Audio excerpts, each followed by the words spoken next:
Our enterprise is a part of a large production association in Saratov, which is engaged in the production of medicines. We use various pharmaceutical equipment that meets the requirements and standards of GMP to produce our products: a unit for dehydration of aqueous solutions and extracts in a fluidized bed apparatus, rotary tablet machines, an automatic line for packaging tablets into plastic film, and foil and other high-tech machines and apparatuses. At the beginning of last year, we received a large order for the supply of a drug for the treatment of animals. We signed a contract for 2 years. The drug was to be supplied in a 3 milliliters plastic syringe. Implementing the order at our plant was impossible without purchasing new equipment.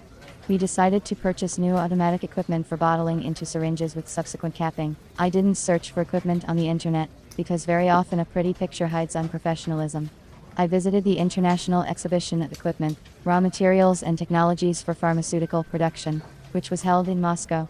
There were many bottling machines on display, companies from all over the world. I selected 3 machines that best matched my requirements, and took contacts from representatives of the companies. One company from China sent me a catalog of products in the mail. I longed to choose, but I could not figure out whether the equipment can fill bottles of plastic, what the allowable volume of the syringe. A third manufacturer from Krasnodar listened to me and replied that he could make the equipment only 6 months, citing the large volume of orders. I had to refuse, since I needed the machine in the shortest possible time. The contract for the supply of syringes with medicine was already signed, and we could not wait so long for automatic equipment for bottling and capping. The machine had to be found, and I realized that I could not do it alone. This made me a little less confident. Here, however, I was helped by the manager of a company in Krasnodar, who advised me a specialist in the supply of pharmaceutical equipment, which would be able to find another option of equipment. Following his advice, I turned to a specialist mediator from Moscow.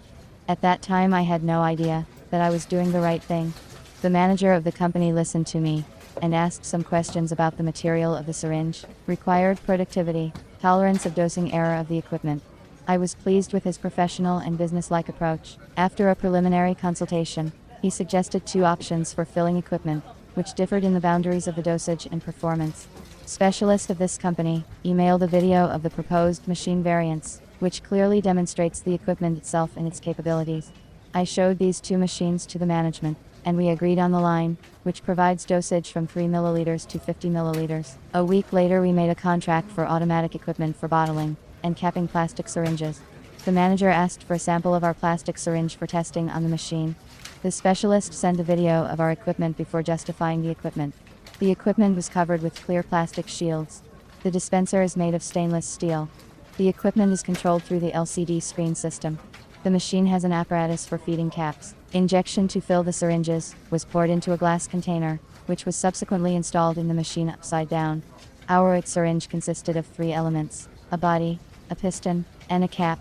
Each of these elements was fed to a round table for dispensing and screwing through a distribution chute from the storage bins. 1 month after signing the contract, we received the working equipment for filling and capping in plastic syringes, and already in 3 weeks, we started fulfilling the order and delivering the drug in syringes to the customer. The machine works perfectly. There were no failures in operation. Initially, I was skeptical about choosing a manager, relying on my own experience, but I realized that one should always learn and not be afraid to trust a professional.